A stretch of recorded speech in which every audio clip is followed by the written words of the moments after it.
त्या योगानं आपल्याला या पृथ्वी तलावर अनेक प्रकारच्या व्याध्या,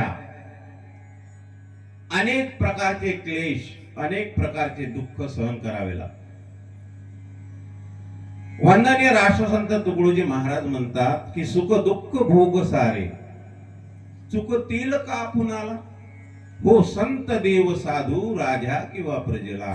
या पृथ्वी तलावर जो जो प्राणी जन्माला आला त्या सर्वांचा शेवट हा निश्चित आहे. तुमचा आमचा सर्वांचा शेवट हा निश्चित आहे. मग अट्टहास केला कशासाठी? यादसाठी केला होता अट्टहास. कशासाठी?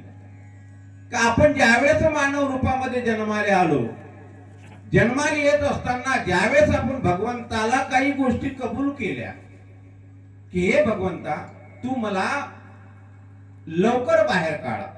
लवकर बाहेर काढ म्हणजे कुठून? की ही जी गर्भ यातना झाली या गर्भामध्ये जे मी 9 महिने 9 दिवस अटकून आहो आणि याच्यामुळे जो माझा